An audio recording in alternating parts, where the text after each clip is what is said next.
Éxodo capítulo número 16, verso 4. Vamos a continuar con nuestra serie, La Redención de Dios.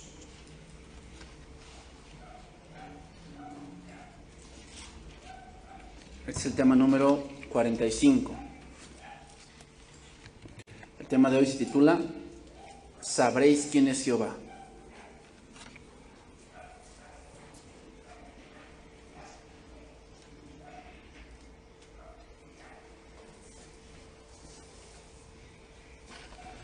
Sabréis quién es Jehová. Éxodo 16, verso 4. Y Jehová dijo a Moisés: He aquí yo os haré llover pan del cielo, y el pueblo saldrá y recogerá diariamente la porción de un día, para que yo lo pruebe si anda en mi ley o no. Mas en el sexto día prepararán para guardar el doble de lo que suele recogerse cada día. Entonces dijeron Moisés y Aarón a todos los hijos de Israel: En la tarde sabréis que Jehová os ha sacado de la tierra de Egipto, y a la mañana veréis la gloria de Jehová, porque él ha oído vuestras murmuraciones contra Jehová. Porque nosotros, ¿qué somos? Para que vosotros murmuréis contra nosotros. Y dijo también Moisés: Jehová os dará en la tarde carne para comer, y en la mañana pan hasta saciaros. Porque Jehová ha oído vuestras murmuraciones con que habéis murmurado contra él, porque nosotros, ¿qué somos? Vuestras murmuraciones no son contra nosotros, sino contra Jehová. Bien, hermanos, hay un dicho popular mexicano que dice así: el que no conoce a Dios, a cualquier santo le reza. El punto del refrán, hermanos, tiene que ver con el mexicano, que es muy cretino. Por eso se inventó ese refrán. Era que en el punto de la conquista, decían los españoles que si ellos les decían que se había aparecido algo allí, el mexicano lo creía.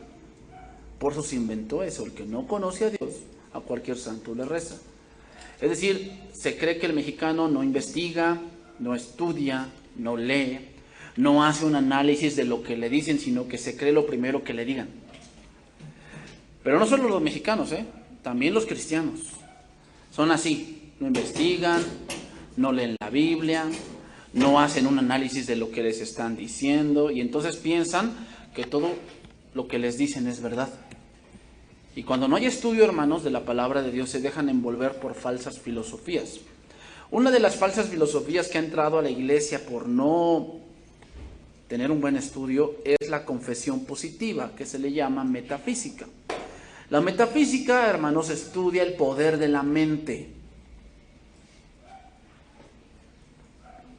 Es decir, yo me visualizo, yo me veo en él, yo creo que ya lo tengo, aunque no tienes nada, pero tú ya te visualizaste, ya te viste, ya lo declaraste, lo estableciste, y piensan que eso es bíblico. ¿Y eso sabe de dónde viene? De Aristóteles. Ahí empezó con los griegos. ¿Pero por qué se ha metido eso a la iglesia? De que no digas que estás, no digas que estás enfermo, porque si no te va a venir más fuerte. No lo digas. De tu palabra debe siempre salir bendición. Y eso no es verdad. Eso no es verdad. O sea, hay que leer muy bien esa parte de las Escrituras. El pueblo de Israel también venía de ese punto. Habían aprendido a la manera de Egipto. Habían aprendido a la manera del faraón y querían seguir viviendo, ¿cómo? A la manera del faraón. No podemos servir a Dios, hermanos, y servir al mundo. Y eso va porque cuando queremos vivir de esa manera, vivir para Dios y vivir para el mundo, vamos a traer caos a nuestra vida. Y vamos a traer murmuración. ¿Por qué? Porque el mundo siempre dice: tú lo vales. El mundo siempre es así. El dicho del mundo es: tú eres totalmente palacio. Es decir, tú lo vales. Tú lo puedes hacer, ¿no? Hazlo. Hazlo. Si lo sueñas, hazlo. Eso es el mundo. Pero para un cristiano eso no es verdad. Para un cristiano es más importante buscar la voluntad de Dios. Entonces, no podemos servir a Dios y al mundo. ¿Por qué? Porque vamos a traer murmuración al corazón, como fue con el pueblo.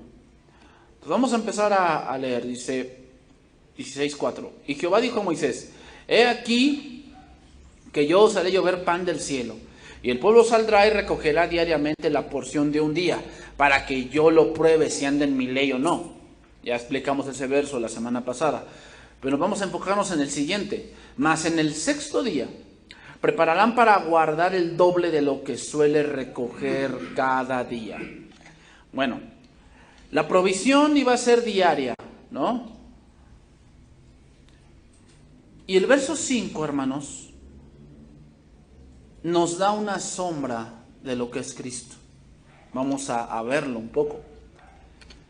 En el momento en que el Dios, aquí les dice el versículo 5, que prepararan para guardar el doble, el día de reposo ni siquiera estaba instituido. Es decir, todavía la ley ni existía y no estaba el quinto mandamiento, el cuarto mandamiento no estaba todavía de que debían guardar el día de reposo. Sin embargo, aquí vemos una sombra no del día de reposo, hermanos, sino de Cristo. Vamos a ver esta parte, ¿a qué se refiere, no? Mateo 12:1.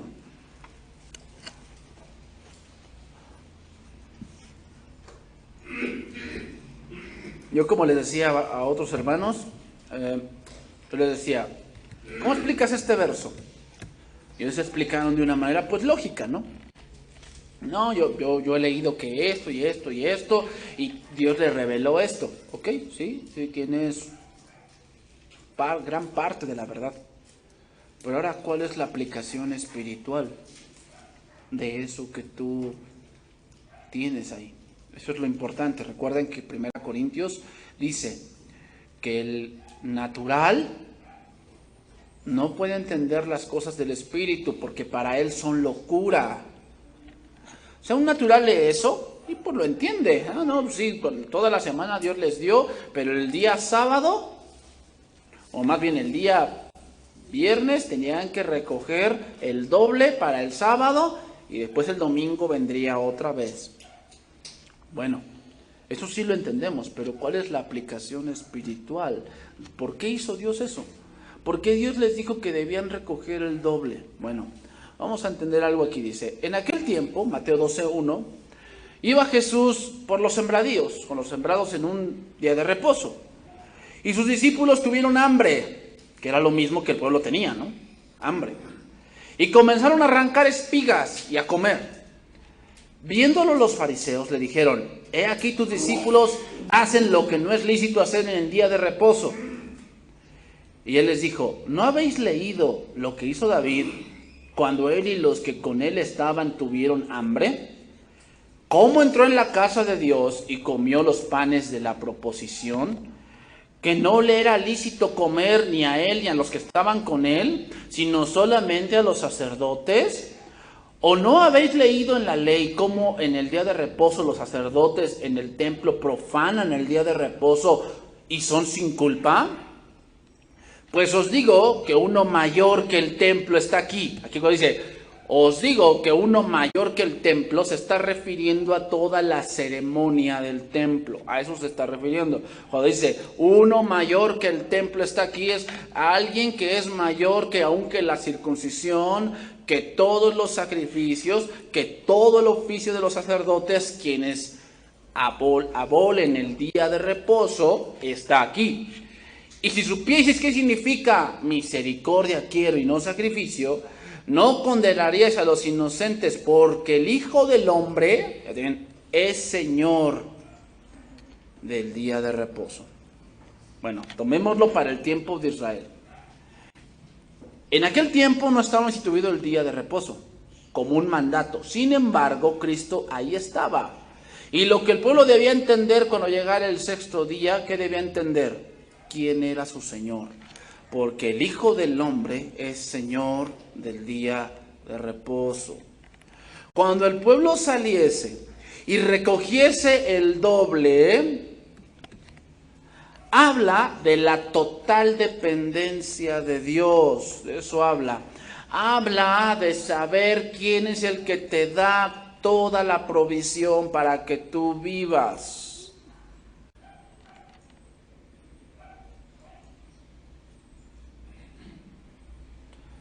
Eso era lo que no entendía Israel. Aún no entendían en su corazón que estaban libres, pero no sabían para quién estaban libres. Eso era lo que no entendían. Israel pensaba que era libre y que por ende debía recibir todo lo que él quisiera. Y no. Debía entender que tenía un Señor. Muchos así dicen, no es que yo oro a Dios, pero debemos tenerlo como nuestro Señor. No como alguien que solamente nos da cosas, hermanos. No debemos tenerlo como alguien que solamente está allí para proveer lo que yo le pida, sino debemos entender que Él es nuestro Señor. El día séptimo, hermanos, debía servir de meditación para ellos. Es decir, el día séptimo se sentarían a comer y debían pensar de dónde venía eso que comían.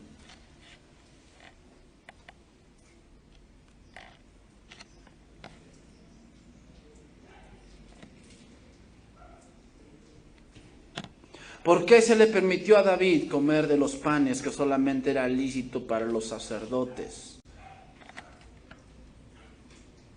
Lo que Dios está diciendo es que Él tiene misericordia de aquellos que reconocen que Jehová es su Señor. Un ejemplo claro de esto. Cuando pasó eso de los sacerdotes, David iba huyendo de Saúl. Y le dijo, oye, tengo hambre. Y le dijo, no tengo más que los panes. Y le dijo, dámelos. Y le dijo, ¿tienes un arma? Y le dijo, no, solamente tengo la espada de Goliat, la cual aquí tengo guardada. Y él dijo, dámela. Ah, bueno. Esas dos cosas significan dos puntos importantes. Número uno, la espada de Goliat habla de la confianza en Dios, porque fue por esa confianza que David venció ese gigante.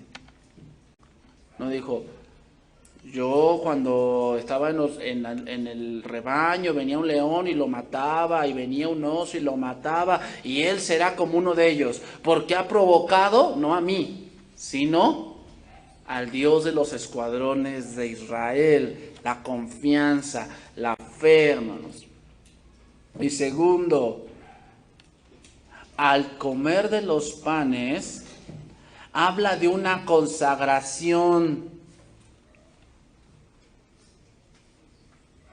Porque fíjate bien, David fue las tres cosas como Jesús lo fue. David fue rey, profeta y sacerdote. Y Jesús también es lo mismo.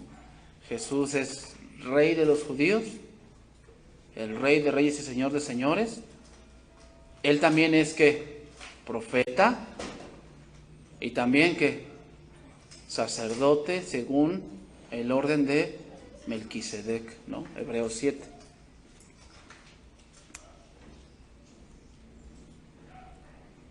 Entonces todo aquel que recibe la provisión de Dios, hermanos, debe entender que Cristo es su Señor.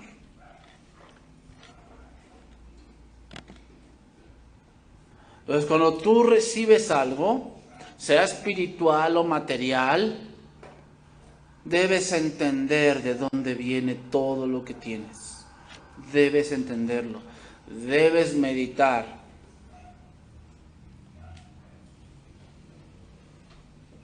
El séptimo día, hermanos, debía servir de meditación para ellos. Es decir, tenemos que comer. ¿Pero de dónde viene? No lo trabajamos, no lo sembramos, no lo compramos, sino que se nos fue dado.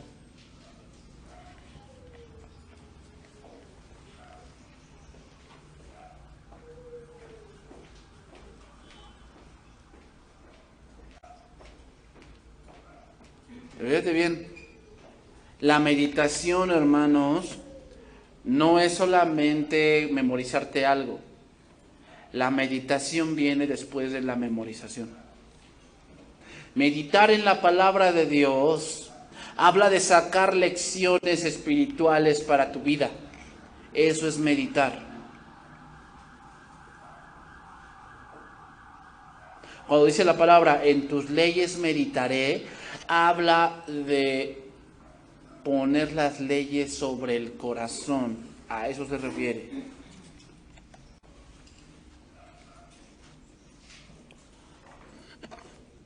Entonces, cuando se te dice, debes meditar en la palabra, habla de que aunque sea uno o dos versos que tengas en la mente, tú debes de sacar lecciones espirituales para tu vida. Eso es meditación. El pueblo de Israel debía ya dejar lo de Egipto y meditar en su Señor. Eso es lo que significa. Por eso se les dice que el sexto día debían prepararse para guardar el doble.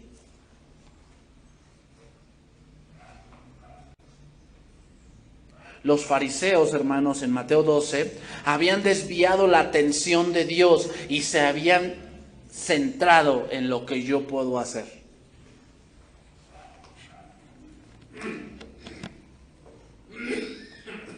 Porque ¿qué criticaron los fariseos de los discípulos? Lo que hacían, pero no meditaban de quién venía ese fruto que ellos habían tomado. Versículo 6, Éxodo 16, 6. Entonces dijeron Moisés y Aarón a todos los hijos de Israel, en la tarde sabréis que Jehová os ha sacado de la tierra de Egipto. Aquí la palabra sabréis significa observar cuidadosamente.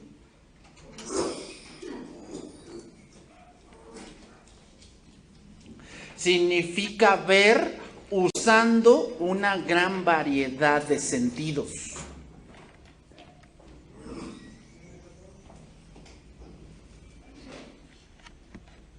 O sea que lo que ellos iban a experimentar era algo que podían comer, podían ver, podían oler, podían palpar. Eso significa ver con una gran variedad de sentidos.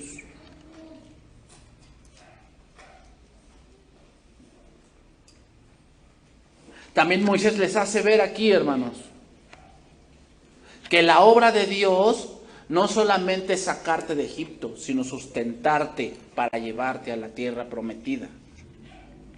Entonces el cristianismo no solamente se queda en que esta es una decisión, no, el cristianismo es el camino de fe donde Dios te va a llevar a la tierra prometida.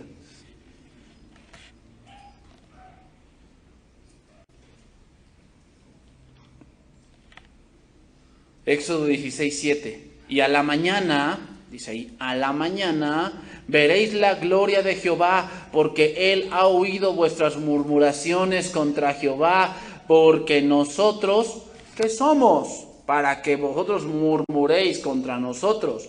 Aquí la palabra veréis, significa estar informado de algo. Maravillarse significa reflexionar. Y aquí hay una palabra interesante, discernir. Discernir.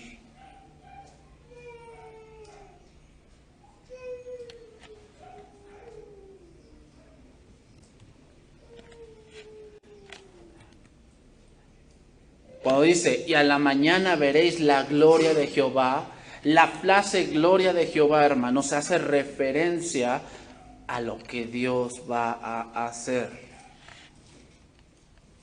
Entonces, ¿cómo ves la gloria de Dios, hermanos? En todas las cosas que Dios está haciendo en tu vida.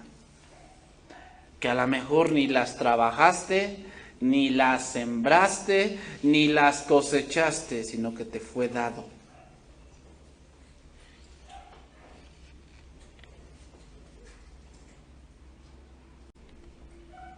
Ver la gloria de Dios, hermanos, habla de algo que tú ves después de la meditación. Pues aquí vemos 4 pasos. Número 1, lectura. ¿Okay? Lectura. Hay que leer la Biblia. Número 2, memorización. ¿Okay? Número 2, memorización. Número 3, meditación.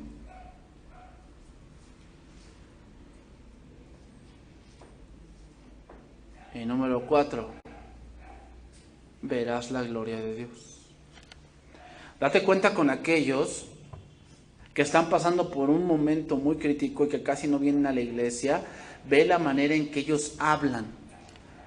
Es que yo no veo la solución de Dios, y tú ves que son personas que son muy inconstantes y que no saben mucho de Dios. Quiere decir que no meditan en Dios, no pueden ver la gloria de Dios, que está actuando donde ellos ni menos se lo imaginan. La gloria de Jehová se manifestaría al ver algo preparado por Él mismo Dios.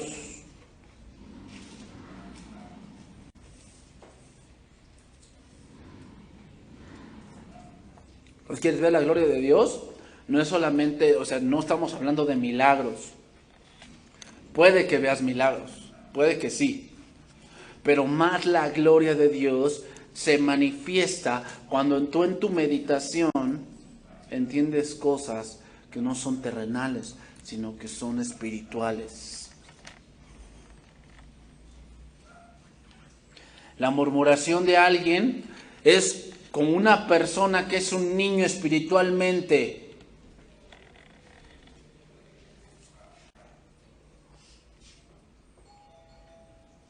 Que solamente busca la leche, pero no medita en la palabra. La meditación, hermanos, es muy importante. ¿Quieres ver la gloria de Dios? No es que vayas a una noche de milagros o te metas a un lugar donde sí hay don de milagros. Eso no es la gloria de Dios. Me contaba una hermana que ella vio un milagro en el internet donde una mujer tenía un pecho más chico que el otro y pedía al pastor que orara para que Dios se los pusiera igual. Y me preguntó a mí, ¿y eso cómo lo debo de tomar? ¿Es de Dios o no? Yo le dije, mira, todos los milagros en la Biblia tienen un propósito. Todos los milagros que Jesús hizo y que están narrados en las Escrituras tienen un propósito. ¿Cuál es el propósito de eso? ¿Te llevó más a Dios? ¿A respetarlo más? ¿A amarlo más? No. Ese tipo de cosas solamente te van a llevar a buscar a la gente que dice que tiene el poder. ¿Por qué vienen ese tipo de dudas? Falta meditación. Falta lectura, y a lo mejor leen y memorizan, pero no meditan. Meditar, hermanos, habla de estar razonando la palabra en tu mente una y otra vez, y Dios en ese razonar te va a enseñar.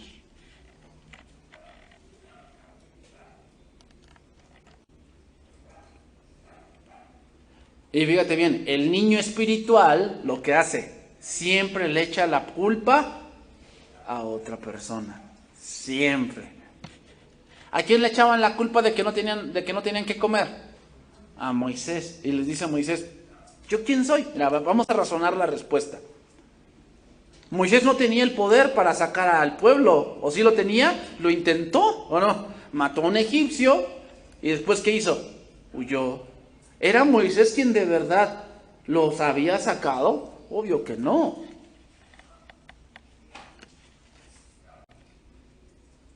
Por lo tanto, toda murmuración que se hace contra otra persona es directamente contra Dios.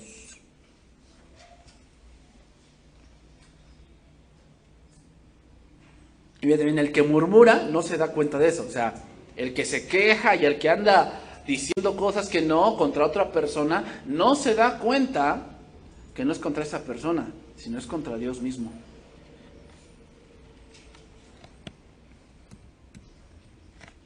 Sigue diciendo, Éxodo 16:8. Dijo también Moisés, Jehová os dará en la tarde carne para comer y en la mañana pan hasta saciaros. Porque Jehová ha oído vuestras murmuraciones con que habéis murmurado contra él. Por la mañana, maná, y por la tarde, carne. Imagínate, fíjate el gran milagro. Era todos los días, era 6 días a la semana, para 2 millones de gentes.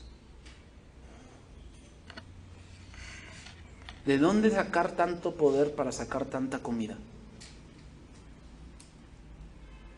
En un lugar donde no se daba nada, donde no había sembradíos, donde no había nada de nada más que arena. Eso solamente lo puede hacer Dios.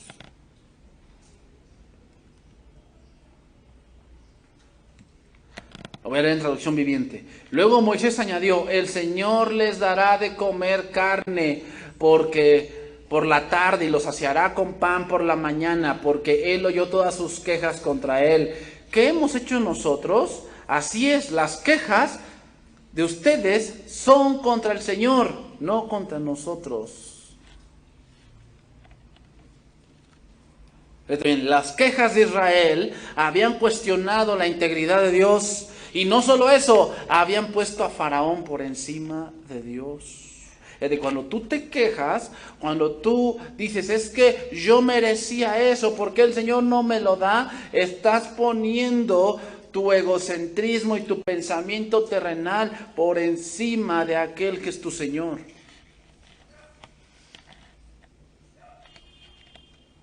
Y ¿sabes qué? Así es la condición del creyente del siglo XXI, que es bien materialista. Ha puesto a Faraón por encima de Cristo. Apocalipsis 3:14.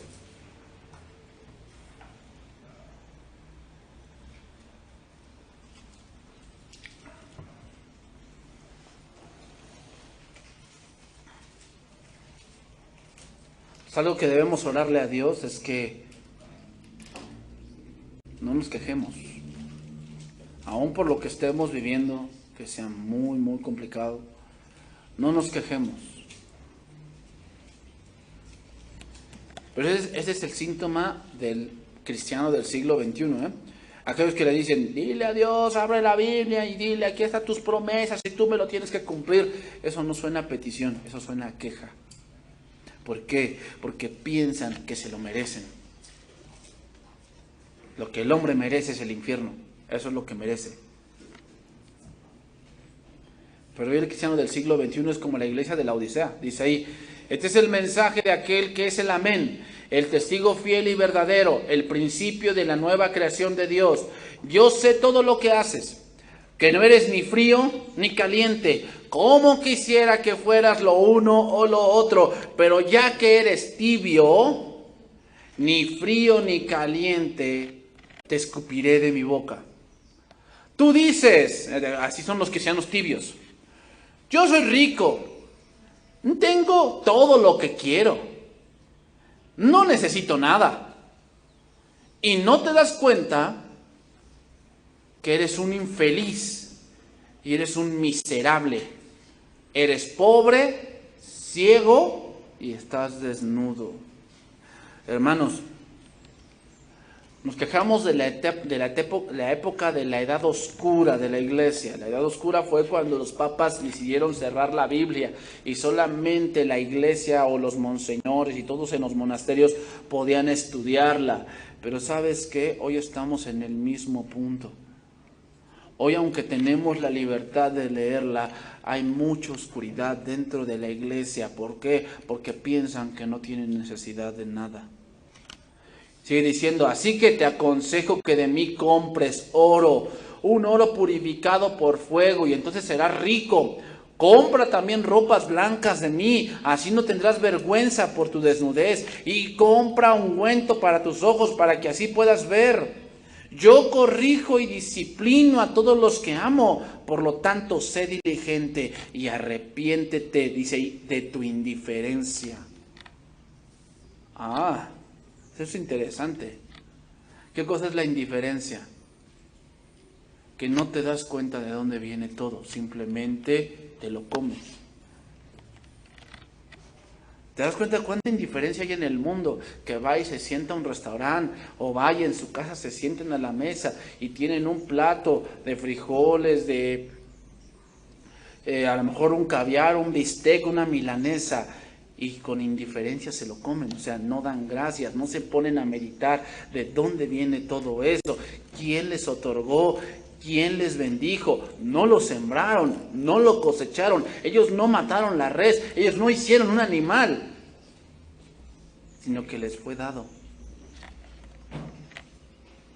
Romanos 1 dice: y como ellos no tuvieron en cuenta a Dios ni le dieron gracias, Dios los entregó a una mente reprobada. Una de las cosas por las cuales viene la ira de Dios es la falta de gratitud. Y sabes que es triste, pero hoy en día, hasta en los cristianos, hay esto. Una ingratitud tremenda, pensando que ellos lo tienen todo y tienen una indiferencia muy, muy grande.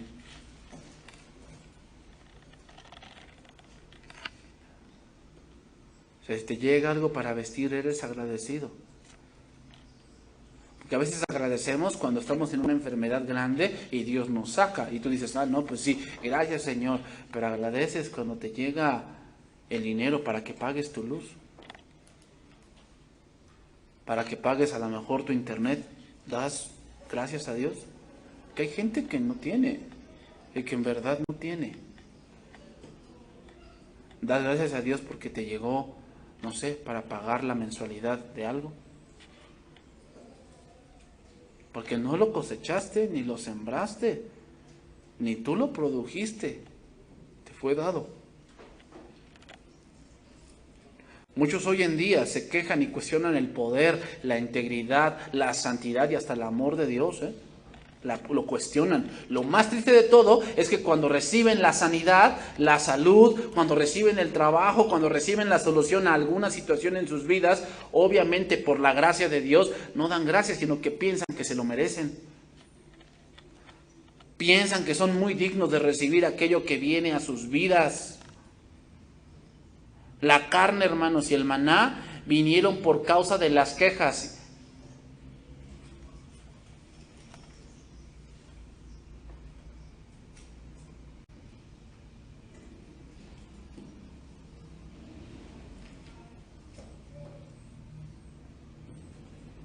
La carne y el maná vinieron por causa de las quejas y por el cuestionamiento de la integridad de Dios.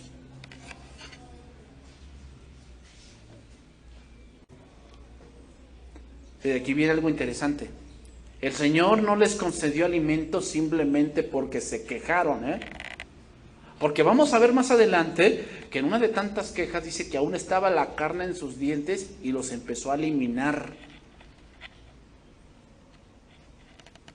O sea, te has preguntado esta pregunta, a ver, ¿por qué se quejaron y Dios les dio? ¿Sabes dónde encontramos esa respuesta? Romanos 2. ¿O ignoras las riquezas de su benignidad, paciencia y longanimidad? Porque cuántas veces a veces como cristianos nos hemos quejado por la situación y aún así Dios nos da. No es porque lo merezcamos, porque con esa murmuración mereceríamos ser consumidos. Pero Dios, en su paciencia, en su benignidad y en su longanimidad, da a nosotros para que con eso sepamos que Él es nuestro dueño.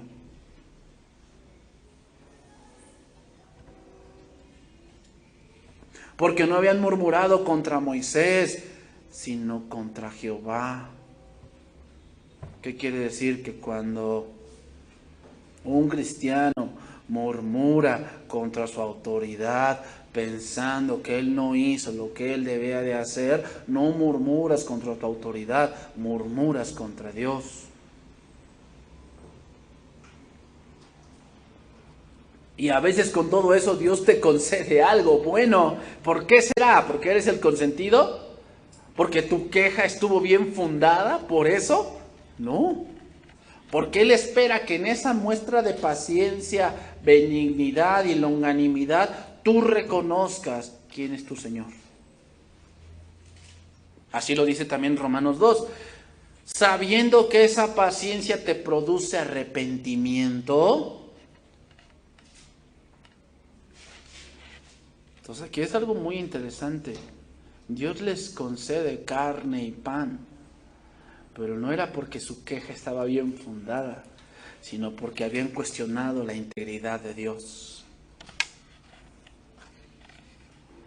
Versículo 9. Y dijo Moisés a Aarón: di a toda la congregación de los hijos de Israel: acercaos a la presencia de Jehová, porque él ha oído vuestras murmuraciones. Aquí la palabra acercaos, la palabra hebrea significa abordar algo. ¿No? Es como cuando llaman a la parada del autobús o a la parada del avión, ¿no? Pasajeros, favor de abordar tal número, ¿no? Eso significa acercarse. Significa, hermanos, echar a andar algo.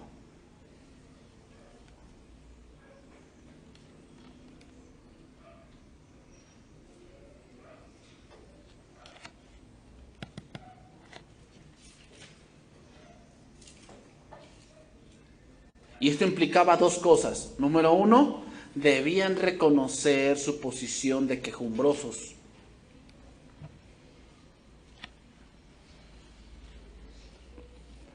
Debían reconocer su posición de quejumbrosos con respecto al asunto de la carne y el pan.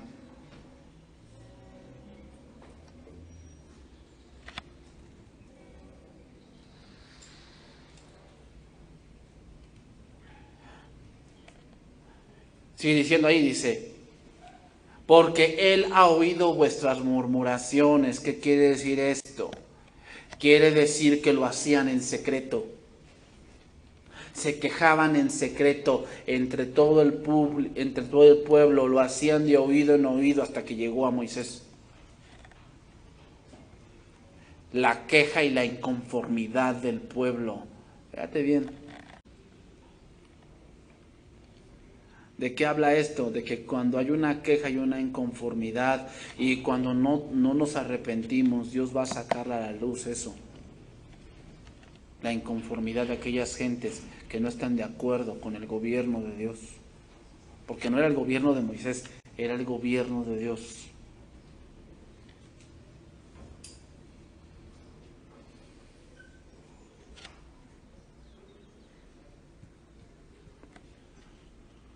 Versículo 10.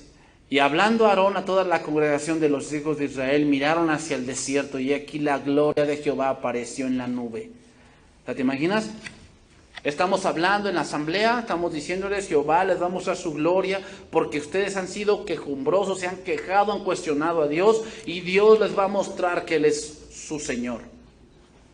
Y Jehová habló a Moisés diciendo: yo he oído las murmuraciones de los hijos de Israel. Háblales diciendo: al caer la tarde comeréis carne, y por la mañana os saciaréis de pan, y sabréis que yo soy Jehová vuestro Dios. ¿Cuál es la razón por la cual Dios dio el pan y la carne? ¿Por sus quejas? ¿No?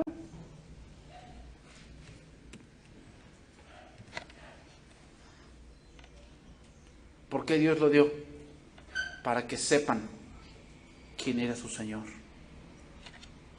Pregunta, otra pregunta aquí. ¿Por qué Dios hizo eso de la nube?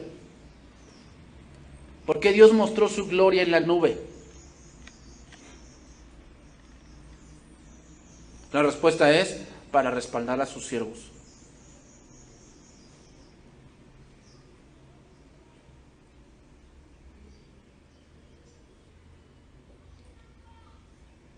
Así que cuando tú o yo murmuremos de los líderes que Dios ha puesto, y los líderes oran por aquellos que murmuran contra Él, Dios sin duda lo va a respaldar, porque Él lo puso. Lo va a respaldar. ¿Y sabes cómo lo va a respaldar? Haciendo que su palabra no caiga en tierra. ¿Cómo es eso? Que cuando viene alguien con él y viene y se queja y él le dice, el líder le dice: mira, lo que tú dices no tiene razón de ser, pero te voy a decir lo que la Biblia dice. Y le dice, y si no lo haces va a pasar esto. ¿Y sabes cómo Dios respalda a su siervo? Porque efectivamente pasa.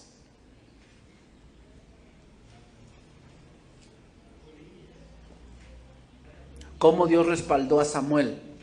En el tiempo de Samuel, dice, no se veía visión con frecuencia ni había palabra de Dios. Pero cuando se levantó Samuel, ¿por qué sabían que él era profeta? Porque Jehová no dejó caer ninguna palabra que él hablaba. ¿Qué habían hablado Moisés y Aarón? Que Dios les daría en la tarde carne y en la mañana pan. ¿Cómo Dios lo respaldó? Mostrándose a ellos y diciéndoles que efectivamente lo que ellos decían Dios lo haría porque Él lo había dicho. Otro punto de la manifestación de la gloria, hermanos, es que el pueblo viera el gran pecado en el cual habían incurrido. ¿Cuál gran pecado? Al comparar a Faraón con Dios. Eso es un gran pecado. O sea, ¿cómo puedes comparar un pecado terrenal con el Dios supremo? Es una falta de respeto. Es una falta de respeto a Dios. ¿Cómo puedes, o sea, es una gran falta de respeto cambiar a Dios por algo pasajero? Es una gran falta de respeto. Es como murmurar contra Dios diciendo que Dios es un mentiroso. Eso es lo que había hecho el pueblo. No se daban cuenta de todo lo que implicaba el que ellos se quejaran. Y cuando tú dices esto es mejor que Dios, eso es una falta de respeto a Dios. Porque estás pensando o estás diciendo con eso que Dios no te puede dar eso. ¿Solamente Faraón te lo puede dar? ¿Será?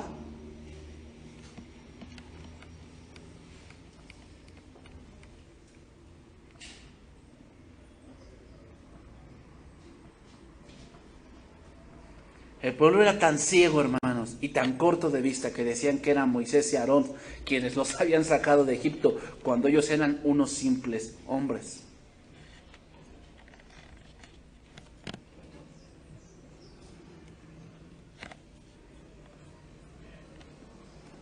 Éxodo 16:13, para irnos por la parte final. Y venida la tarde, subieron codornices que cubrieron el campamento, y por la mañana descendió rocío en derredor del campamento. Y cuando el rocío cesó de descender, he aquí sobre la faz de la tierra una cosa menuda, redonda, menuda como una escarcha sobre la tierra. Y viéndolo los hijos de Israel se dijeron unos a otros, ¿qué es esto? ¿Qué significa? Maná. ¿Qué significa qué es esto? Porque no sabían qué era. Entonces Moisés les dijo, este es el pan que Jehová os da para comer. Qué demostración tan grande de poder de Dios. Normalmente las codornices emigran a través del Mar Rojo en grandes bandadas en esa época del año. Y exhaustas por el vuelo, caen en tierra y son fáciles de atrapar. Hay muchos que dicen, no, es que en ese momento las codornices estaban muy cansadas y por eso tuvieron codornices ahí. Bueno, podemos decir, sí, en ese punto, pero caían codornices todo el viaje. ¿Cómo le hacemos ahí? O sea, los escépticos dicen eso, dicen, bueno, es que ahí cayeron codornices porque en el punto donde Israel se encontraba, ahí siempre caen. Y entonces, como siempre caen ahí, entonces era fácil tomarlas. Ok, lo aceptamos. Pero ellos seguían viajando y todo el viaje tuvieron codornices. ¿Cómo lo hicieron ahí?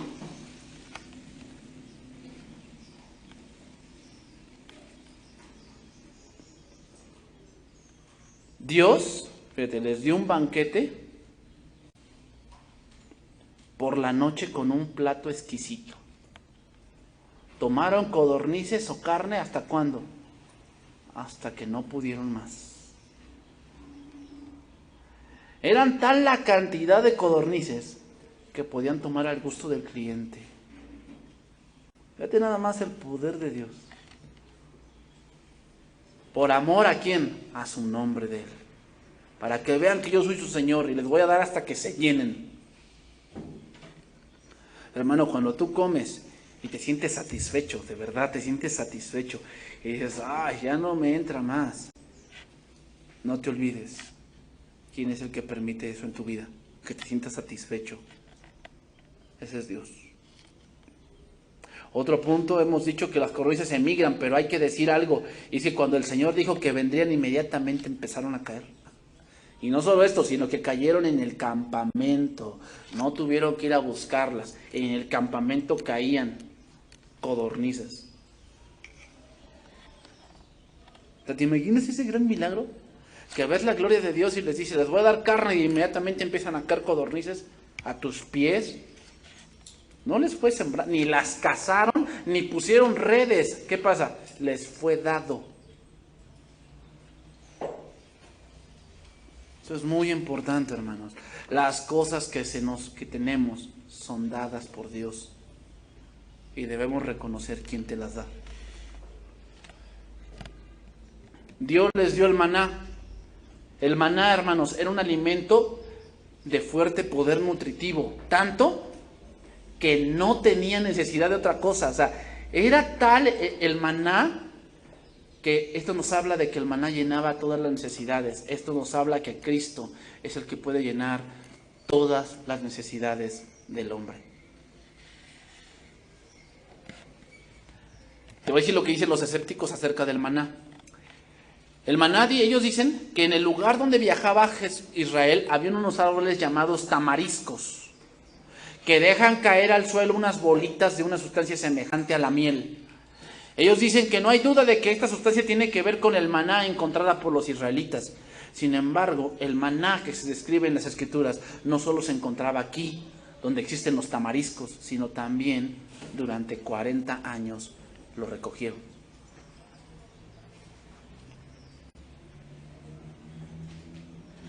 Primero te voy a decir cómo se caía el maná. Primero Dios dejaba caer rocío, y al momento que dejaba caer el rocío, al momento que se secaba, el maná aparecía. Por eso dice el versículo 14, y cuando el rocío cesó de descender, he aquí sobre la faz del desierto una cosa menuda, redonda, menuda como una escarcha sobre la tierra. Traducción viviente. Y cuando el rocío se evaporó, la superficie del desierto quedó cubierta por copos. Copos, o sea, no hemos visto aquí la nieve. Pero imagínate algo blanco, redondo. Dice, de una sustancia hojaldrada y fina como escarcha. Es decir, como el algodón de azúcar. Así, finita. Imagínate cómo era el maná.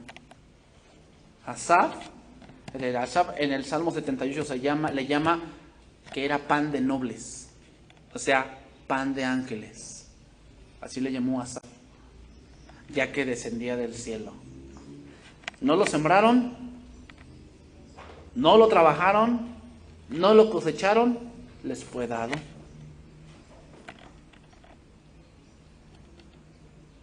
O sea, ¿te imaginas ese gran suceso? Sales de tu tienda y ver que hay alimento y nada más lo recoges. Lo que quieras. Y que sepas que Dios te muestra su gracia, misericordia, amor y cuidado. Porque nada más sales y recoges y comes. ¿Te imaginas? Es una falta de respeto comparar a Dios con cosas del mundo. Es una gran falta de respeto. No puedes comparar a Dios con las cosas del faraón. Dios es lo más alto de todo. Terminamos con este verso, Salmo 105, versículo 17.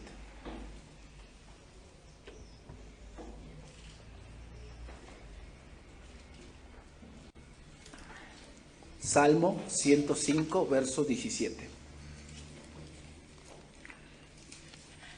Aquí el salmista está haciendo una recopilación de todo lo sucedido Vamos a leerlo. Yo lo voy a leer en lenguaje actual.